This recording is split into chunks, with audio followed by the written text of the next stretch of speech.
Welcome to a new Trippy Guides video. Welcome to the teardrop island of India. Welcome to Sri Lanka. 너처럼 만난 친구는 없어. I don't need to say a word. Favorite 영화도 favorite 음식도 다 지금 이 노래도 춤추고 싶잖아. 어쩔 땐 너가 mystery로 있으면 좋겠다 생각해. 날 위로해주는 지금 이 음악처럼 무슨 말해도 내 맘이 춤을 춰. When Marco Polo first visited Sri Lanka in the 14th century, he said it is the finest island in the world, and it is definitely one of the most beautiful tropical islands that we have seen. You can see the view behind me. It's so beautiful. Sri Lanka is an island nation in South Asia, and it lies in the Indian Ocean, and it is also known as the teardrop island of India because of its teardrop or pear shape. And this tropical paradise is one of the fastest growing tourist destinations in Asia, especially after it announced a free visa scheme for a lot of countries including Indians. The capital of Sri Lanka is Colombo, which is also probably the place where you land, and the most widespread religion here is Buddhism. Majority of the population here are Sinhalese, and after that you have the Sri Lankan Tamils, who are mainly located in the northern part of the country. This country has been colonized thrice by Portuguese, Dutch, and finally by the Englishmen, who gave this country the name of Ceylon. And finally it became independent in the year 1948, after which it got the name of Sri Lanka. So the way people dress up here and the kind of music that they've been playing in cafes, it often reminds us of Goa, which was also under the Portuguese colonization rule. So there is a slight similarity between the culture that we see in Goa and what we have seen in Sri Lanka till now. Now, why should you visit this beautiful country? Sri Lanka is a tropical paradise. It has a beautiful coastline, some serene beaches, and it is a surfer's paradise. So if beaches are your thing, then make sure that you add Sri Lanka to your travel bucket list. And not just beaches, but Sri Lanka also has lush green tea estates in hill stations like Kandy and Nuwara area that you can visit. Sri Lanka is also the mythical Lanka of Ramayana, and this is supposed to be the kingdom of Ravan. So here you will find a lot of historical places that have significance, very huge significance in the Ramayana, Valmiki's Ramayana. So for example, you have the Ashok Vatika, or this place known as Sita Elia in close to Nuwara area, where Sita was kept after Ravan kidnapped her. And then you also have Ravana Falls, where apparently Sita was again kept after her kidnapping. And then you have the rock fortress Sigiriya, which is supposedly Ravan's fortress. So these are some of the important historical places that a lot of people visit when they are here in Sri Lanka and doing a spiritual tour. Also, to reach Sri Lanka, you just need to take a very quick flight. So for us, we took like 1 hour. It took us 1 hour 10 minutes to reach from Bangalore to Sri Lanka, so it makes for a quick getaway if you're coming from India. Also, Sri Lanka is one of the few countries where India's currency is favorable compared to the Sri Lankan currency, which is the Sri Lankan rupee, which makes this country a very affordable country if you're coming from India or any other western part of the world. Sri Lankan currency is Sri Lankan rupees, called LKR, and as of January of 2024, 1 Indian rupee is roughly equal to 3.9 LKR. If you are coming from India, then it's advisable that you get dollars, and at the airport when you arrive here, you convert the dollars into Sri Lankan rupees. That way you will get a very good exchange rate. Sri Lanka has 2 official languages. The first and the major one is Sinhalese, which is a little similar to Hindi. So our driver yesterday was talking in Sinhalese, and he said like Mata, Nama, Dilip. So they have a few words which sound a little similar to Hindi. So Sinhalese is the major language, and then the second official language of this country is Tamil. But English is widely spoken here, and you will not face any problem or any challenges at any part of the country. Now, even though Sri Lanka is a really small tropical paradise, they have different seasons.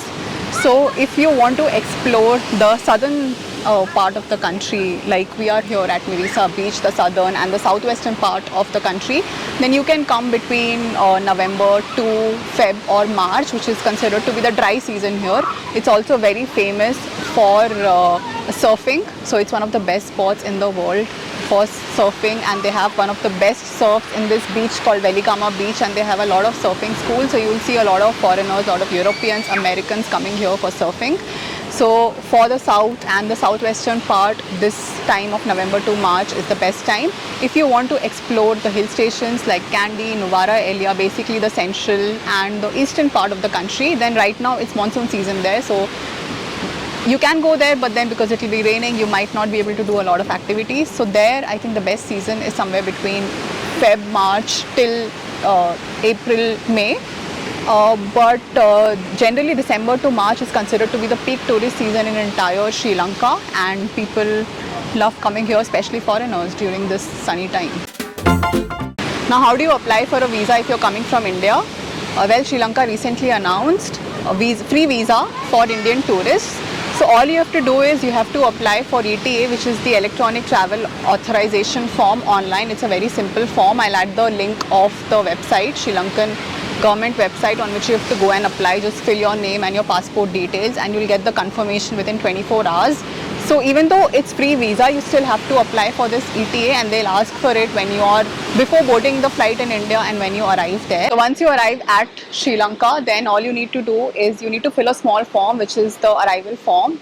Just fill in your name, your passport number, and details of the accommodation where you're staying, and then you can quickly go through immigration. So now you don't have to pay the $20 visa fee that earlier people had to pay, and I think this is applicable till March of 2024. I'm not sure if they'll extend it, but for now till March 2024 you can come to Sri Lanka without paying anything for the visa. Now a few tips for your Sri Lanka trip. The first tip is that tap water is not drinkable here, and even when you go to cafes and restaurants, they will not give you water. You will have to ask them for water, and then they'll give you a bottled water for which you'll have to pay.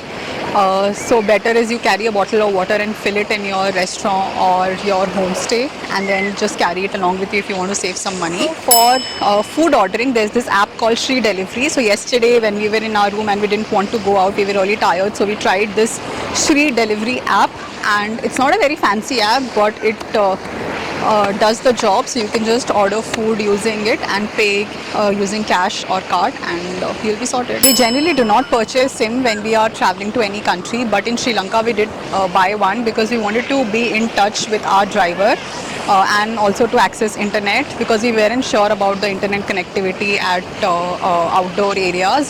So we purchased the SLT Mobitel SIM for $4, and that gave us 15 GB of mobile data and unlimited local calls, and that is valid for 7 days, but because we are here for 4 days, I think we got a good deal for just $4, and we purchased it from the airport.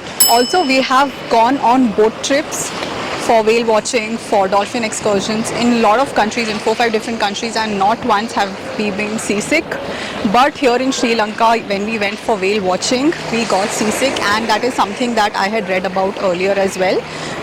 So even when we were filling the form at the tour operator office, they gave us seasickness tablets, they gave us Avomin. So a tip would be that when you are going for whale watching or dolphin excursions here, just be prepared to get seasick, even if you haven't experienced that before, and just have that seasickness tablet before your trip. Now for transportation or local travel within Sri Lanka, self-drive is a very good option, but then because we were coming here only for 4 days, we decided not to self-drive. We generally love driving around in different countries, but what we have read is that here, even if you have an international driving permit, you need to get it validated at Colombo, and if you don't have an international driving permit, then it takes some time for you to get your license validated here in Sri Lanka. So that would have taken a couple of hours, and because we were here just for 4-5 days, so we did not want to get into the hassle, and that's the reason we decided not to self-drive. But yes, you can definitely self-drive. A lot of people do that, especially when they are covering the central, eastern and the southern part of this country. If you're not self-driving, then of course you can use the Pick Me app for booking your cab rides or for booking tuk-tuks. As per our experience, Uber has not been that great. We have been finding difficulty in booking a ride through Uber, whether it's a tuk-tuk or a cab. Otherwise, you can just walk to the road and ask any tuk-tuk driver, but then chances are that they'll ask you for an exorbitant amount compared to what you'll be paying if you book through the app.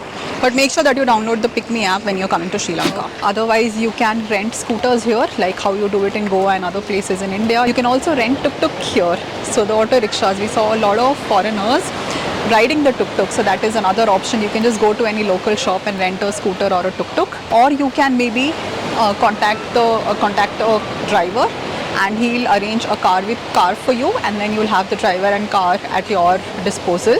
So I'll share the number of the driver who was with us. He's pretty good. His name is Deepak and he showed us around really well. So I'll share his contact number in the description box. Our Sri Lanka trip was only for 4 days, so we just explored the southern coastline. But if you're coming for a longer time, then this is how you can plan your trip. Once you land in Colombo, you can directly leave for Kandy, which is 3 hours away in central Sri Lanka. Here you can spend a couple of days and see places like Kandy Lake, Temple of the Sacred Tooth Relic, and hike to Arthur's Seat. From Kandy, you can take the scenic Kandy Ella train, which is supposedly one of the most beautiful train routes in the world. In Ella, visit the 9-arc bridge if you're looking for some unique pictures, and enjoy the tea estates. From Ella, another 3 hours drive will take you to Yala National Park, where you can go on incredible safaris to see leopards and elephants. From Yala, move towards the south or southwestern coastline for some beach time. You'll be spoiled for choices here. Veligama, Mirissa, Hikkaduwa, Unawatuna, Bentota, Hikkaduwa, and so many other beaches. Make sure to go for whale watching in Mirissa to see the largest animal on earth, the blue whales, and hundreds of dolphins. Also snorkel with turtles and various varieties of fishes. And if you're going to Mirissa, make sure that you visit the Coconut Tree Hill for spectacular coastline views. Sri Lanka is an affordable destination and also a quick getaway from India. We booked our flight tickets for New Year's Eve just 10 days before our trip and paid 50,000 round trip for the both of us. On accommodation, we just spent 4,500 rupees per day, including breakfast at the wonderful Mirissa bed and breakfast property. For food, you can budget 4,000 to 5,000 Sri Lankan rupees, or in Indian rupees around 1,500 rupees per meal. So per day, you will be spending around 3,000 rupees for a couple. On activities, we spent 10,000 for whale watching and another 500 to 600 rupees for snorkeling gears. For airport pickup and drop from Colombo, we paid 7,000 rupees, and for the day we hired a car with driver, we paid another 5,000 rupees. This was costly because we had booked just a day in advance, and that too during peak season. On miscellaneous items like souvenirs, SIM card, tuk-tuk rides, you can budget another 1,000 to 2,000 rupees. If you plan your trip well, you can easily do this within 1 to 1.5 lakh rupees per couple for a week. Your cost mainly dependent on the mode of transport you pick. So that was all the information that I wanted to share with you about a Sri Lanka trip, and I hope it will help you all when you are planning your next trip to this beautiful tropical paradise country of Sri Lanka. So if you have any questions or feedback, do let me know in the comment section below, and take care and happy traveling.